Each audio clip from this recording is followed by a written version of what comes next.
This is an Irish independent podcast.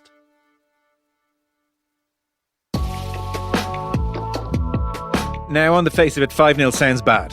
I hear you, I grant you. But somehow not feeling as terrible and hopeless this morning as scoreline would suggest. Maybe it's denial. First stage of grief. Second stage is anger. So tune in tomorrow. Dan McDonnell is with us. He was at Wembley last night. He'll check in very, very shortly. Damien Delaney was watching on like the rest of us. Thoughts to come from Damien.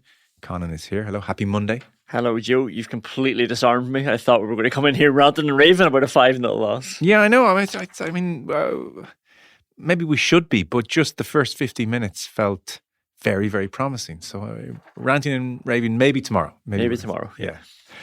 A few things coming up today and this week, just to try and mark your cards. Second podcast today coming to a feed near you.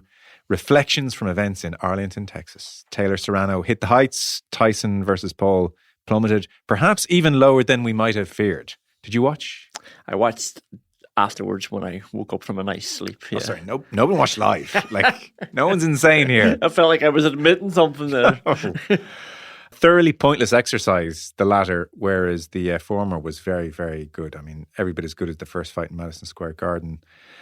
Degree of controversy to Taylor Serrano on two fronts. Taylor got the decision. Plenty of people think otherwise. And then there were accusations mid-fight, by the way. They cut to Serrano's corner and the accusations of dirty tricks in the ring were very much at play. They were furious with Taylor's head movements, accusing her of headbutting and saying she has form in this regard. This is Katie Taylor for you, was basically the message. She's done it her whole career. Amanda's only had 2 cuts in 50 fights, both against Taylor. We'll talk about all that later on today. On commentary, Roy Jones Jr. was saying this does happen when Southpaw meets Orthodox. Yeah. And Taylor had the same explanation afterwards. I'd be more inclined to think that's 90% of it, with absolutely 10%.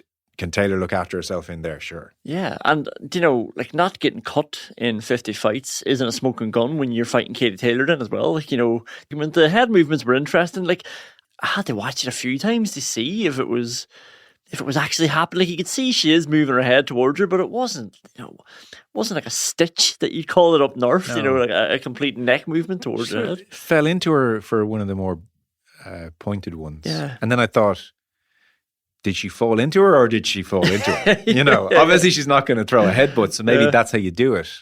I'm not enough of an aficionado to know. It's not something I remember thinking about Taylor before ever. No. Or hearing about her. Yeah. But now, like the boxing world at large is like Carl Froch was coming out saying she does do it. We all know she does this, so I'm not sure where the truth lies. It's like a Premier League manager trying to get inside a referee's head before a game as well. Like, was it Klopp that said about United? No, it was actually Ole Gunnar Solskjaer saying Liverpool getting too many penalties, and then they didn't get penalties in for months after that.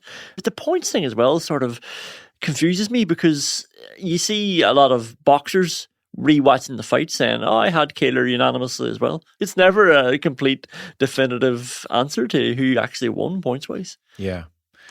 More of that later today. I would say in the next week, if we have time, or certainly next 2 weeks, I think a Rory McIlroy 2024 podcast is well worth doing. This has been one of the more eventful years of his rather eventful life. Yesterday, as is his way, he won the European Tour Order of Merit, best on tour across the year, the Race to Dubai as it's called now. He has done this 3 years in a row. Birdie on 16, birdie on 18, closed out the win. And that puts him level with Seve Ballesteros in doing it for the 6th time. And he's now very much chasing down Colin Montgomery's record of 8. A lot of people felt the 8 would never be caught. And so McIlroy's on the precipice now of doing it. And I would say he was as emotional afterwards as he's ever been after a big win. It means a lot. Gather yourself. I'll keep talking. You just take a deep breath. Yeah. I've been through a lot this year, professionally, personally, and it feels like the fitting end to 2024. I've persevered this year a lot. Had close calls, wasn't able to get it done. Really pleased with the way I finished, and thankfully I hung on a tough day and got the job done. You've won your 6th race to Dubai, equalling the legendary Severiano Ballesteros. Just describe the sense of achievement. Yeah, it's really cool. I think everyone knows what Sevi means to European golf, to Ryder Cup players.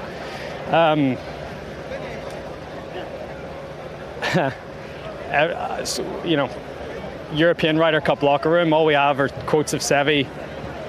We had a changing room with Sevi's shirt from '95, the last Ryder Cup he played.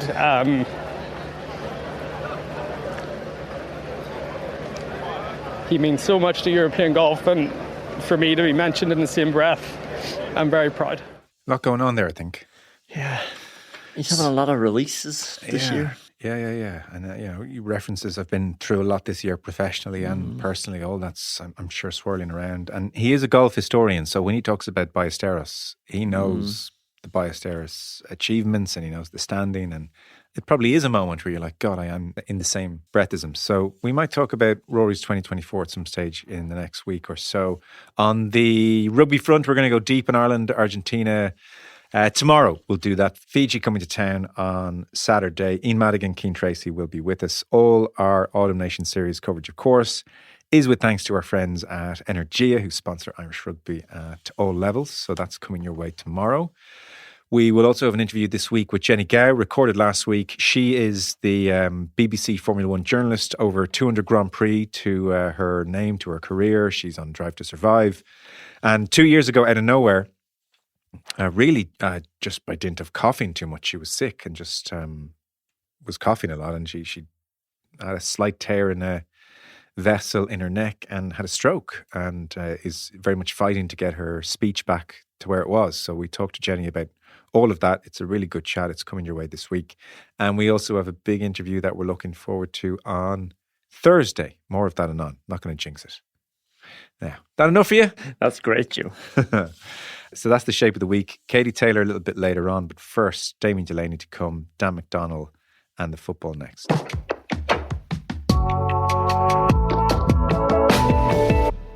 Dan, welcome. Hi, Joe. It was a tasty atmosphere last night. I was a little surprised. I had just thought, in light of several English players saying, well, obviously we don't need to play in these games, I thought the fans might follow suit. But no, it felt like close to full house, if not full house, and Wembley generally up for game in a big way. Oh, yeah. No, I think it, I did say it beforehand. It was starting to have that kind of atmosphere. 5 o'clock on a Sunday, perfectly set up. Let's be honest, I was in Germany during the summer. There was a portion of England fans who were on trains singing about the IRA and whatnot. So they were always going to show up for this game, and there was always going to be a tasty atmosphere. I mean, the anthems were booed for both the game. So both of the anthems were booed for the game in September. There was always going to be reciprocal nature in terms of that. So no, my feeling around the game was that the pre-match atmosphere would be brilliant, and then maybe the football would drain the life out of it. But instead, we did get a contest for 50 minutes. Let me juxtapose two ends of the spectrum here. Craig Bellamy, of all people, Daniel. So he's had a very good start to his time as Welsh manager, now unbeaten in his first 5 games. They drew on Saturday night in Turkey. Here is Craig Bellamy spreading some love post-match. Have a listen to this. Big thank you to everyone in Turkey, because to play here in this atmosphere, you're a credit. It's amazing. Like, as a football fan, passionate about football, to see your passion as well. I wish I could play here all the time. And the way you've treated us since we've been here is, again, I couldn't thank you enough. So, just like to say before we leave, head back to Cardiff. Very grateful for your hospitality and the city. You picked a really good city for the game. And good luck in the future as well. Oof. What kind of world are we living in where Bellamy and Turkey are conducting themselves like this, whereas a little reminder of the anthems last night at Wembley?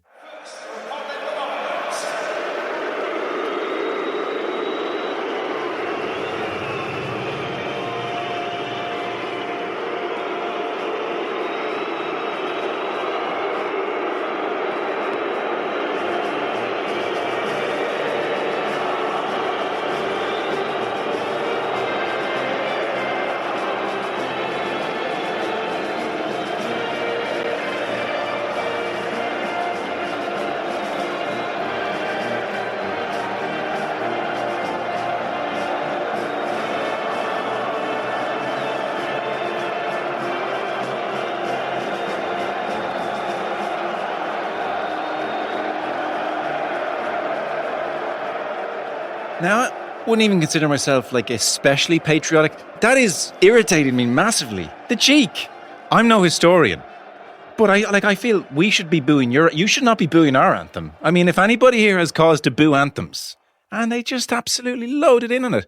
That's not just a few anti-IRA types. That's the whole stadium. Yeah, well, I mean, I will say at the Euros in the summer, I mean, they did also boo the Slovenia anthem heartily as well. Like, I don't think they've colonized Slovenia at any point unless I've well, who knows? So, who knows? Would you bet on it? Possibly, they might have done it at some stage. But like, you know, this is the point. Like, it's just an angrier world now, Joe, as we know. Like, you know, it's an angrier world the last couple of years. I mean, I know from people who've covered the English beat, you know, that a lot of the sort of no surrender chants disappeared from the playlist for a period of time, but they've returned in the last couple of years. And like in the Euros and summer in general, there was a sort of a general hostility towards all anthems.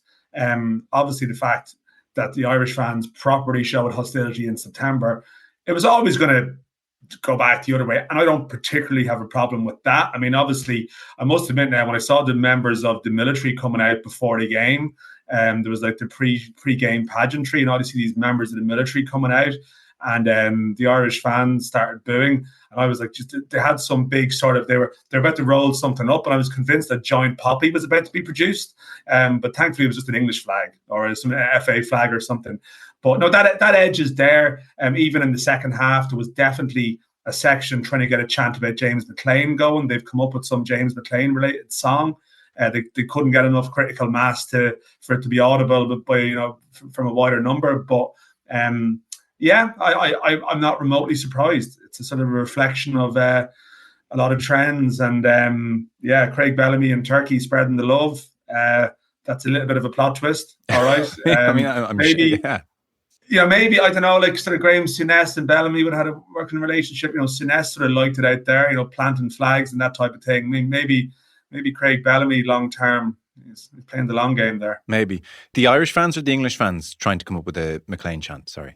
Oh, the English fans. Sorry, there was a section of English fans trying to come up with a McClean chant. I don't want to use the words, but they were trying to come up with, they had a catchy tune, but it just didn't get enough people to go with it. But in some respects, is actually, in my view, it's almost a massive compliment to him. I mean, you're absolutely destroying Ireland, and you're still, in some ways, triggered by someone who's retired and is playing in League One at the moment, and yet he's still in your heads in some shape or form. I think that's actually a victory for James McClean. What do some of those words rhyme with that you don't want to say? Well, no, it was more suggesting he could be a member of a paramilitary organisation, that type of thing. Okay. You know, but like I don't think James McClean would have a problem actually, really, with the chant being repeated. I'm trying to show some degree of decorum. I also don't know what the full words was, but it was just inviting. I mean, I don't know, is this going to take off and they're going to be singing about James McClean in the coming years, which just, again, would be a terrific compliment. Yes, that would be just so small time. I mean, you're just so far ahead of us on the football front to be worried about anything to do with us is really beneath where England are at the moment. Because I was there in 2013. That was the night Shane Long scored a header, and I remember very convivial atmosphere, friendly. Yeah. It is remarkable the change in the last 5, 6, 7, 8 years for a multitude of reasons that are difficult to even diagnose. We could take a stab at it, but I think, in short, Angrier World is about it. No, I think so. Yeah, no, it really is. And as I said, I've covered England at pretty much every tournament with the exception of the COVID Euros. And the early 2010s, you are right, like, you know, it was sort of a different vibe. Okay, some of those tournaments were further flung as well in terms of maybe who could travel. But definitely around Germany this summer, you could just, as much as it didn't spill over to anything dramatic, it's just more, as you know, it's just an angrier. It's a bit of a post-Brexit world, but I mean, as I said, we don't want to diagnose it all now in the space of a couple of minutes. It's hard to go there. It is difficult. London is one of those cities that can easily swallow up and digest an international football match. It's so big, but in so much of what you actually were able to observe, was there an edge outside of the stadium? Was this kind of lot of bark, no real bite, or was it a bit tetchy? No, and I think that's actually a good point. I think it's a little bit like in the same way that a lot of people maybe are like angrier online. I think maybe within the stadium is like a safe space for booing and chanting stuff. But I didn't pick up any real sense of an edge outside. I will say that, it's more almost the performative anger, in some respects, around the ground. I mean, I was writing in the preview about the game in '91, the last competitive game between the nations in a competitive game in Wembley. And I mean, there was 61 arrests before the game. There was a pub attacked in Kilburn, like bricks being thrown through windows. There was nothing like that. There was no sense of that. Even I was around the city for a while afterwards. It would have been a good bit after the crowd would have dispersed, but I have to say, no. Now, there may be anecdotal stories, people can tell me differently, but there was certainly no sense of carnage around the stadium. It was just more within it. It was never going to be, as you said, the respect for the anthems. And I do remember that 2013 game, that was part of the discussion around it, but I had no expectation it was going to be in any way diplomatic last night. No. Well, I guess on the basis of what happened in September, it's a €10,000 fine each for FAI and the FA on the back of it. So that's the only real offshoot. Let's talk about the game. Heimir Hallgrímsson, speaking afterwards, said the following, Dan. Well, I'm kind of lost for words. 6 minutes of kind of madness. It was a shock. Conceding a penalty, conceding a goal, losing a player. But we probably lost our heads at this moment, leading into a second goal and a third goal. And from there, you can see we maybe lost our head, gave up. We're struggling with confidence, and it clearly took away all confidence from what we did really well in the first half. You cannot explain things like this. It just happened, slap in the face, and it was difficult to come back from it. Excuses when you lose 5-0 is kind of pathetic to be excusing or talking about positives. It's embarrassing to lose 5-0. Maybe it's too harsh to say give up, but like I said, it's easy to criticize when you're not playing the game. We had a game plan, it was working perfectly, and all of a sudden in 6 minutes, there's no way out. It's 3-0, one man down against a good team like England. So it's kind of a shock, and I didn't feel that we had any way out from there, and it was just limit the damage as much as we could. There is a chance he's going to put us all out of business if he keeps doing such brilliant analysis post games. Who needs the rest of the podcast? I know. I mean, at one point, he in the press conference afterwards, he was like, "I've written down the details here," and he proceeded to run through like the 52 to 58 minute collapse. Yeah, look, I mean, I think I spoke about it with Gary and Will on Friday, like that he is. He's a good communicator, and he's quite concise after the game. And I did wonder like what his tone would be coming in, because look, there is, and I think he probably struck the right tone again, because it feels almost embarrassing after a 5-0 to start saying, well, what about the positives? Like, and I'm sure with Damien, you'll probably go through some of the detail of the first half, and there's pretty interesting elements to it.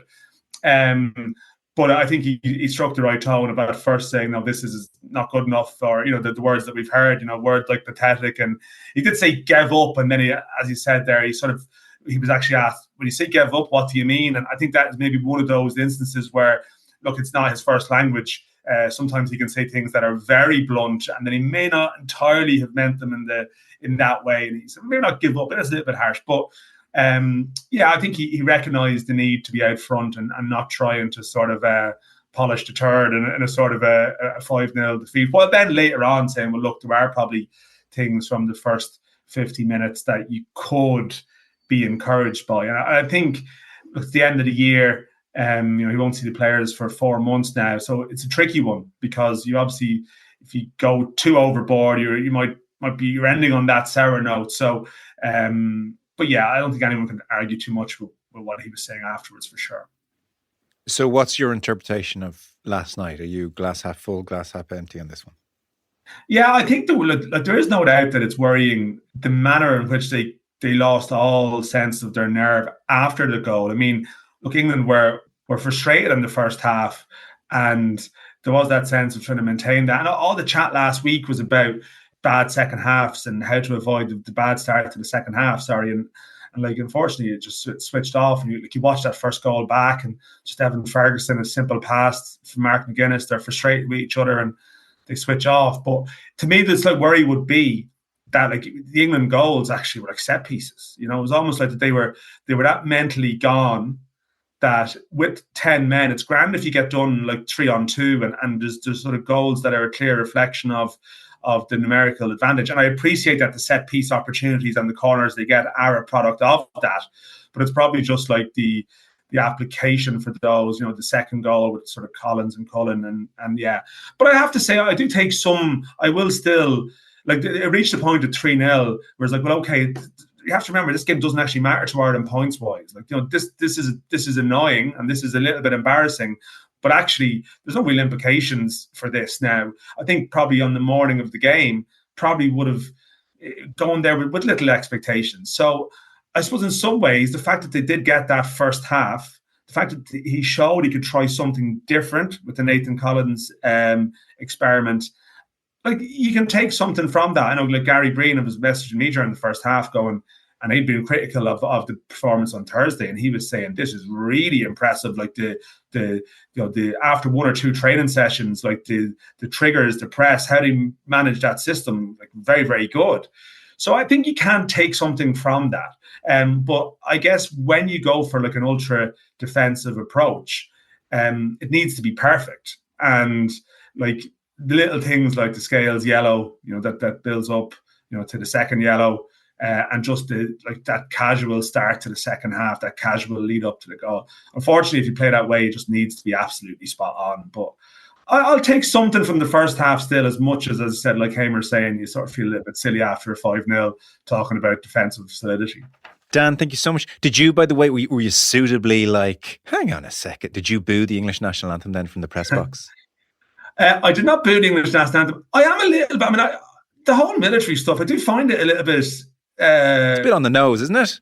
Well, Aidan Fitzmaurice put out a tweet that sort of went pretty viral, just pointing out that the FBI in 2016 were fined for an Easter Rising, some kind of Easter Rising commemoration on a shirt, and obviously, like, if you produce a Palestine flag, you know, you'd be fined. It's a political act. I mean, obviously, you know, to a lot of people, without going down a particular road here, like the military regalia at an England game could be quite offensive to people, you know. So, well, I think when you take James McClean's very fair observation that this Remembrance Month almost at this stage, but Remembrance Sunday and the Poppy, it has broadened out past World War I, World War II. It's now just for the British troops at large, and obviously that does become a more contentious issue straight away. That's a more politicised issue straight away.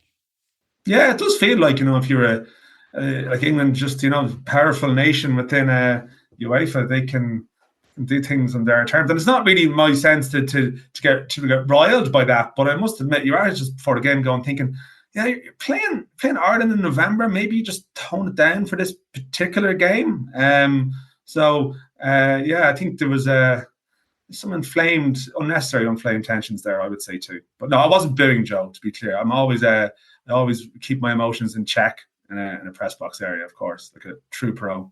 Thanks, Dan.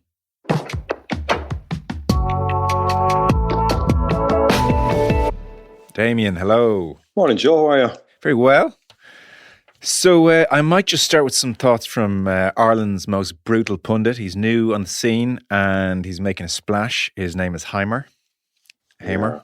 So fresh from being lucky against Finland, he was saying things like, we're not talking about positives. It's embarrassing to lose 5-0. We lost our heads, gave up. And then he was asked about, God, you gave up? And he sort of clarified. He said, okay, maybe that's a bit harsh. But he was certainly not sitting there going, come on, did you see the first half? That was good. He was far more in the 5-0. It's pathetic to make any excuses. So that was a sense of Heimir.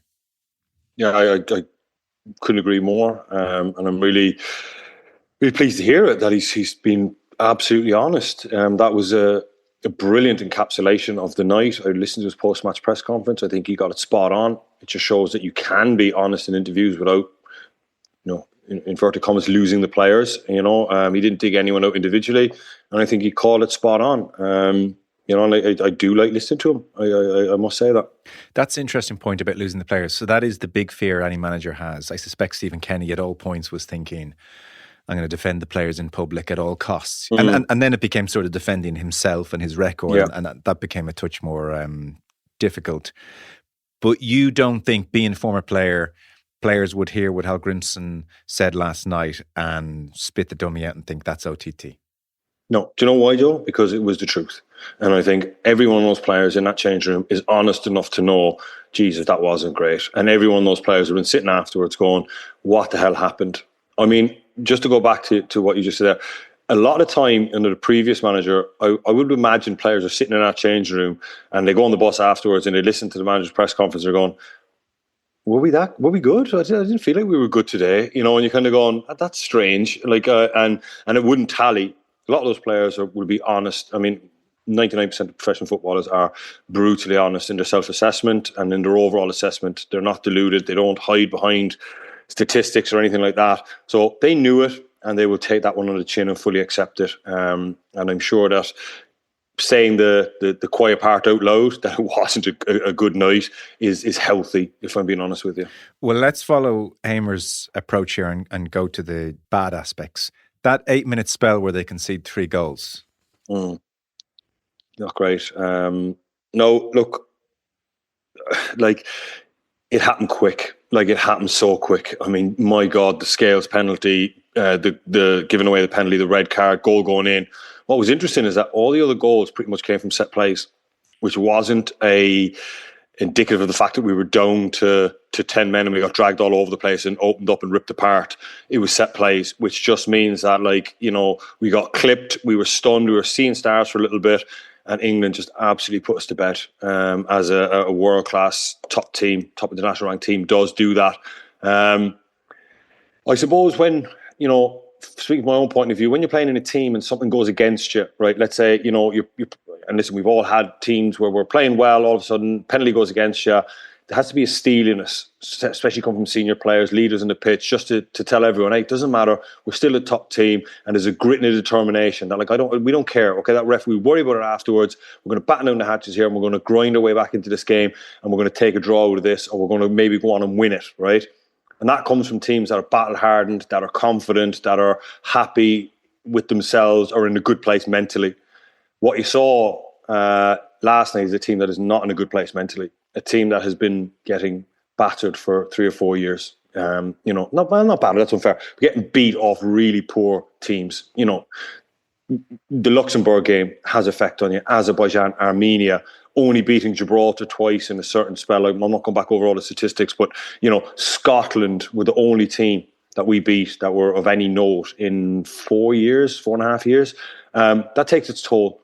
It really does. You know, when you're not in a positive mindset, and this ties back to what I said to you at the top of the show, the players are honest enough to know after a lot of those games, they're flying back or they're heading back to their clubs and they're going, geez, that wasn't good. Even though there's a certain spin being put on the performance, there's a certain cherry picking of statistics, that wasn't good. And I think that takes its toll mentally on these players. And I suppose when you look back at the manager's comment at the very start, the jersey seems to be a little bit too heavy for certain players. I think that's what he's talking about, that they're coming into camp not... I mean, you look forward to it because it's your country, but you're not like going, oh my God, this is going to be tough. I'm not looking forward to this. You know, I'm going to come in and do my best, but there's a certain mindset there, and he's trying to snap that. And I felt that the 2 wins against Finland were hugely important. The first 50 minutes against England were hugely important. But my God, when the first thing went wrong, the wheels just came screeching off. And that's a difficult thing to fix, especially that because that game was in the UK last night, all those players would have went their separate ways from Wembley. I'm assuming, you know, they might have went back to the hotel for something to eat, but then they've all would have went their separate ways. So there's no debrief, there's no Monday morning debrief, as you would say. So I think for him now, moving forward in the next few months until March, I think he's got to get to the UK and meet these players. I do. I really think he's got to fly into the UK and go around and spend some time with these guys, because if the next time he sees them is March, you know, all that psychological damage that we're talking about has bedded in, you know. So I think in the next few weeks he's got to get over to the UK, have dinner with these guys, have lunch with these guys, not in a training ground situation, but just sit down and talk to them and just try and instill, especially your senior players, your important players, pretty much everyone, I would imagine, that he feels has an influence on that changing room. And if I was a manager, that's what I'd be doing now. And not to pull out a laptop and show clips, or to, possibly you could do that, but just sit down and speak to them and say, listen, that wasn't good, but we need to switch this around, and just ignite a fire in a few guys' bellies and get them moving. And so what kind of other things would you like him to say? What would you be saying to some of these players? Say you're sitting down with Nathan Collins in a week. Yeah. You're a huge influence on this changing room. When something like what happens against England, you're the guy that everyone looks to. You're the one wearing the armband. You're a senior player. You're a Premier League player. The younger ones are looking to you for guidance. What you do in the exact instance that penalty goes in has a huge effect on what the team does. And if fellas look at you and your hands are on your head, or your head is down, or you're not vocal, or you're not rallying the troops, or you're not effing and blind and saying, F this, we robbed of a penalty, let's do this, lads. I'm not having this, I'm not accepting this. That's what the senior players do. That's what, when something goes against you. And so you need him to be stronger, to be real. And listen, the term leadership gets banded around, and that's leadership. In that moment, like you setting the tone straight away. Something's gone against us. I'm not having this. I'm not standing for this. And then you start getting into lads and rallying the troops and getting their spirits up and getting that dogs of war mentality into your team on the spot. That's what I would be asking from my leaders in that group. And Nathan is absolutely one of those. He's obviously had a super role last night in what he did for Ireland. And listen, I'm not in the inside of the squad, so I don't know who the senior players are, who the vocal figures are, who the characters are. There'll be 5 or 6. There's 5 or 6 in every group. And I think you would be meeting with them. And if you could change their mindsets and get them back to where they need to be, you'll drag the others with you. Okay, very interesting. And do you subscribe as well to, like, I dare say a lot of people watching last night would have said, get someone go down injured, take the sting out of it. Is that part of the game too? Well, it can do, but I mean, at the same point, you shouldn't need to do that. There's nothing wrong with it, but it looks a bit strange. But at the same point, I just think that there's a feeling, it's even a look, because I promise you, when that penalty goes in, a lot of lads would look to the senior lads, right? And you're looking for leadership, you're looking for, what do we do here now? Especially the younger ones, the ones that wouldn't be as experienced. You're at Wembley, you're playing against England, you've had a brilliant 50 minutes, you've robbed of a penalty. So you kind of feel like, the world is against us here, it's not our night. And it just feels like that our shoulders went over, and then the set plays goals go in. Like I said, if England changed formation quickly, worked the ball from one side of the pitch to the other, stripped us, I would go, geez, that was good. But it was set plays, or the basis of set plays, which just means that, like, Nathan came out for the first one, hit it off Cullen. So what I'm saying is, it's in that immediate moment, it's fight or flight, isn't it? Like that's essentially what it is. And I've been in teams where you just everyone goes, yeah. So here we go again. Yeah. You know what I mean? This, or you get fellas that look and you go, right, I'm not having this, lads. Absolutely not. And you get batting down the hatches. Well, I felt what was almost going through their minds as well was the Ferguson penalty appeal aside, we actually haven't had a sniff here. We're not going to score. The best we're going to manage is a 0-0. Now our man off, 1-0 down, we're done. That was the read. That was how it felt. And maybe there's a kind of realism to that assessment. Me on the couch, I'm allowed to think that 1-0 down, we're unlikely to score. That's the game gone.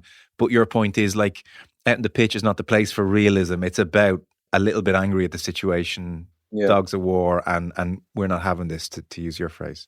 Yeah, like I agree. And listen, people will always say it's defeatist, but realistically, heading into the England game last night, what are you thinking? The result is out of our control. It really is, because they're such a good team, right? And that's not that's realism that you're talking about. So you're going, right, what are we looking for from the game tonight? We're looking for a performance, we're looking for positives, and we're looking to maybe get a potentially a draw if things go our way. But again, if England show up and they're in their fluent best, it's going to be difficult to stop them. I thought what the manager did last night, he deserves an awful lot of credit for the setup of the team. Yeah, it was incredible. It really, really was. And I'm really upset for him that he showed his hand, his ability, his kind of ability to adapt and create something in 2 days that worked beautifully. I done the Greece game against England, and England absolutely torched Greece in and out of possession. They absolutely torched them. And they're a very, very good Greek team. That first 50 minutes, we were starting to frustrate England, and they were struggling for answers. I think I spoke to you before about, players figuring out what the opposition are doing very, very quickly, and, being able to sort it out themselves. Like England were struggling, that formation big and time. and what Nathan Collins wrote. So that's the positive out of it. And I think anything that happens after that is a mentality issue. Okay, well, we'll talk about the first 50 minutes and just one more question. I just want to ask you, so Didi Hamann was saying something similar to you on RTE last night, and the word he used about the team, and he was talking about the stupidity of the Scales' first yellow, for instance, but he was also talking about the reaction as soon as they went 1-0 down. He said this team need to mature. That was his word, they need to mature. And I think that's a good maybe summation of the journey they need to go on, because they've just been so kind of callow, and they're not like men's football, the things you're talking about. So do you think, and it's hard to answer this question because you're not on the inside, you don't know them as people, but just based on what you're observing, do you think it's in them? Do you think this is a team that can mature and can get to that point? Or do you have, does 10% of you have a worry that this team may just not ever be that team? Like, not all teams have it in them to do the roll up the sleeves, we've gone a man and a goal down, let's go, we're angry. That'd be a question mark, I'd say. I'm not sure if in 3-4 years this team will ever have the roll up the sleeves mentality. I certainly hope they do, and I hope it's a case of maturing. But do you have that worry it mightn't be in them? If it's not in them, that's the manager's job. That's the role of the manager, is to instill that in the players, and that takes time. If it comes into a club situation, you're working with lads every day, you can instill that very much quicker. You and me have spoke at length about teams before, Joe, and I said to you several times before, teams are a physical representation of the manager.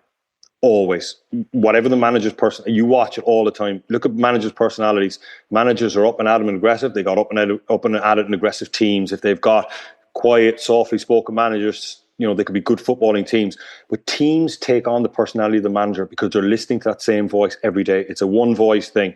And if the manager is putting words into the ether of what he wants his team to be, the team will become that. The team can morph into what the manager's looking for. There's players with character in the Ireland team, there's no doubt. You just go through it. Cuivine's a character. Yes, he's a very quiet guy, but he's a different type of leader in terms of what he does with his calm demeanour. You understand? He's a good example to people not to panic, diligently going about his job, not shouting and screaming. Nathan is playing in the Premier League every week. He absolutely has it in him. He wouldn't have the armband otherwise. You look through that midfield, Josh Cullen, I reckon, is one of those types. Okay, people can criticise him for lack of technical or whatever people want to, but he looks like one of those dogs of war guys. He looks like a guy that can grow into that role. So the manager needs to identify it. I think Malumbi is similar. Not everybody has to be in a starting 11. So the morale or the mentality of the team gets set on the training ground, and he needs time to instill that. But the problem he's having now is he's trying to undo a lot of the scar tissue in a short amount of time. Yeah. He's only had the job. Listen, the first 2 games he kind of passed up as a spectator, and he admitted that himself. He's probably regretting that now. So essentially, he's only had 4 games since he's been involved. Very short amount of time to work with players, which is why I said, thinking about it last night driving down in the car, I think he needs to get to the UK. No, it's a point well made. So that's suitably honest, and we've gone over the negatives. I come away from last night feeling really good. It's the strange thing. I really do. So talk to us about the first 50. Oh, thank God. I did as well. Listen, when I woke up this morning, I was thinking, geez, 5-0. But I'm optimistic. This guy has shown me enough in the short spell of time that he's been in charge on the pitch, and he's shown me enough in his interviews that he understands the problem. He sees the issue. Now, can he write it or not, or how quickly he can write those issues is another thing to be seen. But the Nathan Collins thing was a thing of beauty. And I love my technical stuff, Joe. And when the game kicked off last night, I was thinking, Nathan Collins in midfield. And I was thinking, is he still going with a 4-4-2? And it ended up being like a 4-5-1. Right, where do we start with this? So 4-4-2, the benefits of 4-4-2 is you have a fullback and a wide player on either side. So your flanks are secure because you have 2 players there to defend the flanks. You have 2 players up front. So we saw the benefits of that in the Finland game when the ball went forward, the ball got flicked on, and the lads chased it down, and we caused Finland some problems. Okay, the negative or the con of that formation is you've only got 2 in midfield, and Finland exposed our lack of numbers in the middle of the park. Right. So when Jason Knight went off pressing, Finland bypassed it. All of a sudden, Josh Cullen is in the middle on his own, and huge amount of space. Nobody can deal with that. It's not a slight on Josh Cullen at all. That's impossible to deal with. So we always feel like we want to play with 2 up front and we want to have 3 in midfield. And then that kind of leads you on to like, well, we have 3 at the back as well, because it gives us a lot of solidity, and the formation sort of takes shape itself. But then the problem is you are left exposed on the wings because you only have 1 wing back on the outside. So when you play 3-5-2, you only have a wing back on the outside. So what that system did brilliantly is that when England were in the middle third, Nathan Collins played in the middle third, we had the extra body we needed. It was a 4-5-1 or a 4-4-2 if Smotrich decided to go up front. When England, and the trigger for him to drop in at centre-back was a territory thing. When England got into the Irish defensive third, we needed our extra body in the centre-back then. So we got the comfort of having 3 centre-backs. So it was a really well-designed, really cleverly thought out, and really well executed. And England were struggling. So when Nathan Collins dropped in to the middle to make it, so he became the middle of the 3 centre-backs, what it did beautifully was it allowed Liam Scales to release and go and help the full-back. It allowed McGuinness to release and go and help the opposite full-back. So if you were playing, let's say, a 4-4-2 and, you know, England are attacking down the side with, say, Livramento and Anthony Gordon or Madueke, then, you know, you could get overloaded in the wide areas. You know, your wide player goes back and all of a sudden the midfield player has to come up, because you ideally you wouldn't want your centre-back going out to help your full-back, because that would create a huge chasm between Liam Scales and McGuinness, right? And then England would flood runners into those spaces and they would like take us apart. So Nathan Collins filling that space brilliantly allowed Scales to go out and help our left back, O'Dowda. So when you had Madueke or Livramento, or on the other side it was Gordon and Kyle Walker. What was the fullback? Was Kyle Walker. So it allowed the best of both formations when they were required. That's probably the best way I could put it. I don't know if I explained that adequately, Joe. There, it sounded good in my head, but I'm not sure if that came out right. It absolutely did.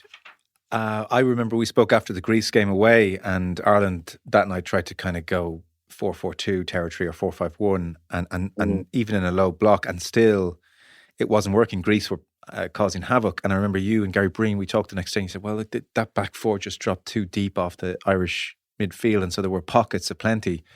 And watching last night, I mean, so I had that in my mind, because I was like, well, let's you know, the guys were, I think, spot on in that. Let's see if Heimir Hallgrimsson addresses that. I mean, the spacing of the team was just so good. Like it was Arrigo Sacchi. They were like, they had the ropes. They were all connected, and at times, you know, really compact. So like that side of thing was good. I thought Collins really enjoyed the role. I thought he was so engaged in the game. He was so concentrated. Like he, you know, maybe he's such a good player at the back 4, he loses concentration at times, but he was so like picking his moments and seemed to be doing it really well. But the overriding sense was, Damien, that was one of the first times I'd seen the team grow in belief. Too often we would start games over the last couple of years and we'd have a plan and it would work for 5 minutes, and then the opposition would work it out, and then we were just done. You know, that was like a thing I felt for a lot of Irish games. Whereas last night, I was about 15, 20 minutes in, I thought it was lovely to look at the likes of Cullen and Malumbi, who have spent a lot of their Irish careers like scurrying to cover spaces that are just too big. And you looked at the team and I could sense they all felt that we're all in touch with each other. This is working. This is working. You know, it was like a kind of, they grew in confidence with the system. Yeah. Yeah, that's spot on. And the reason was Nathan Collins and really, really good by him. But that's not an easy role to do. I'll bet. Especially with 2 days run into it. The discipline and concentration that he has to have to know when he needs to be in midfield and when he needs to be the centre-back. There was a point in the first half where McGuinness got dragged out and he absolutely busted gut and filled a hole and cut a ball out at the near post. It was a near certain goal. Yeah. So the concentration levels from him, but the system. So if we played, say, England previously, we would have gone 4-4-2. England would have dominated the ball because we only had 2 in the middle of the park, and we would have got pinned in, pushed deeper and deeper and deeper, and England would have set up camp on the edge of our 18-yard box, and it was just a matter of time. Now, you hope for a counter-attack, you hope for something good, but eventually you're just lambs to the slaughter. That's what it is. So to get the third player in midfield gave Cullen and Malumbi the ability to go and press Curtis Jones and Conor Gallagher without leaving that pocket of space behind that we saw against Finland when Jason Knight ran off and did it. So all of a sudden now we're stifling England by clogging up the middle of the park. And you're going, okay, England are going, okay, fine, we're going to go wide. As soon as the ball went wide, Nathan Collins went into centre-back, Liam Scales went out and helped the full-back. So now all of a sudden you're getting clogged up in the wide areas. And then when they come back to point, Nathan Collins goes back into midfield. And I'm pretty sure the England players will look at each other going, have they got 11 men on the pitch? Because it kind of feels like they've got 12. Because if you play with 3 centre-backs, 3 in midfield and 2 up front, the space has to be wide, right? Because that means you're playing 3-5-2. So if we get the ball wide, our wide player and our full-back will overload their wing-back and we'll have joy in the wide areas, right? So 4-4-2, you're going, well, they're going to clog us up in the wide areas because they have a full-back and a wide player, but we come back in the middle of the park. They only have 2. We'll outnumber them there. But the role by Collins, I got really excited when I saw it was unfolding in the first 10 minutes. I was on my feet looking at it going, this is a thing of beauty. It is beautifully designed. Really well thought out and really well executed, and it was just a shame.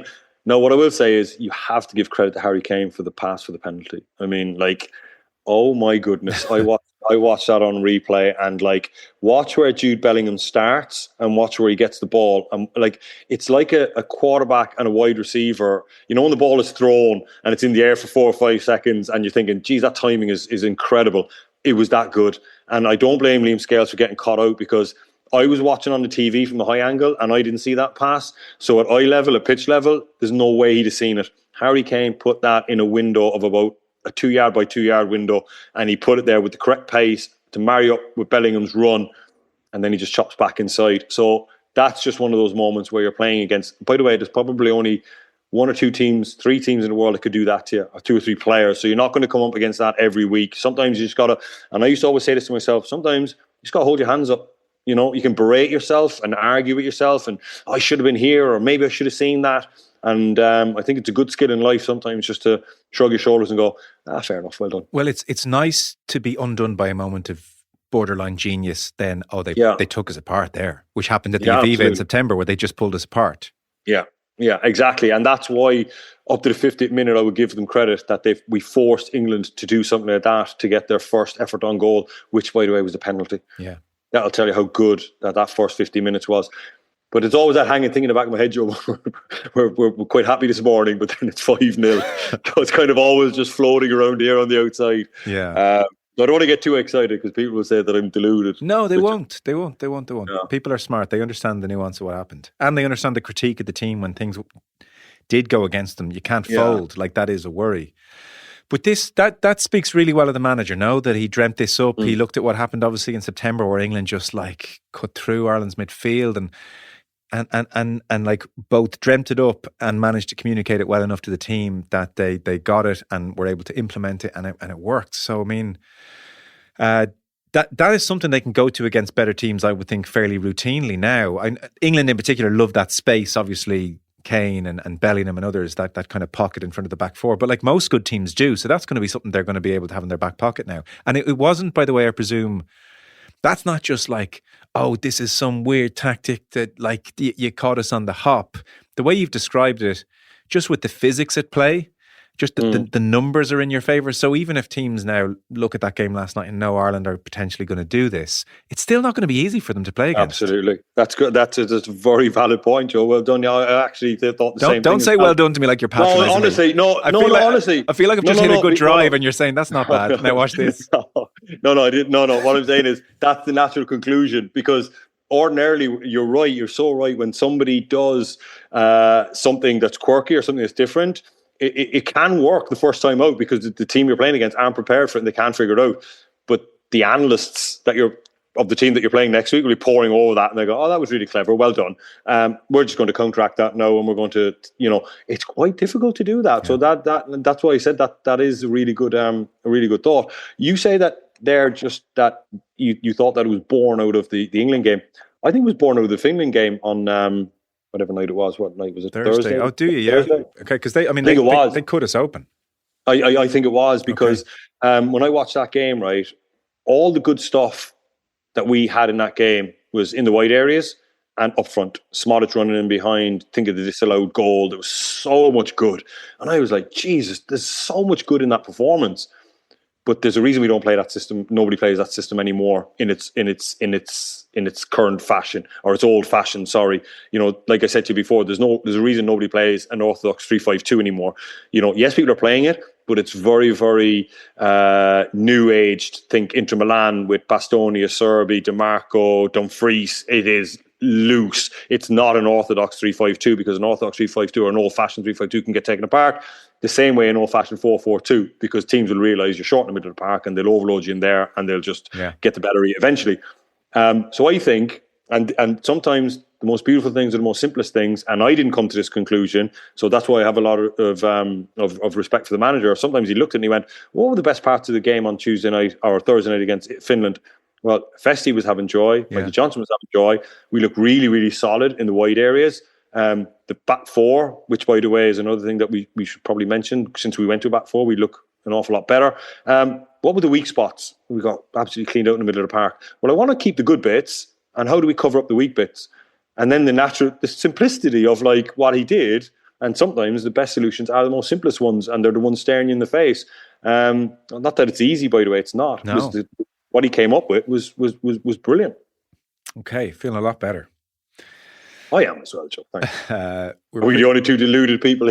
I don't think so. I mean, I look forward to the emails in. Hit us, and if we're in denial, then by all means, indosportpodcast@independent.ie, and I'll read them out during the week. If you and me are still having this conversation in 12 months' time, then I think we would be in denial. I think, if we're sitting here going, oh, he's brilliant, but we keep losing games of football and he hasn't got it right and he's still trying these things, then I think you're right to say. But I think the initial signs are quite good. And I think every interview he gives, I'm like, fair play to you, man. That's it in a nutshell. Well done. That is us in a nutshell. Damien, hey, listen, that was really good. Well done. Well done. You had some good thoughts there. Some real big boy thoughts. Well done, little buddy. Thanks so much. Talk to you later.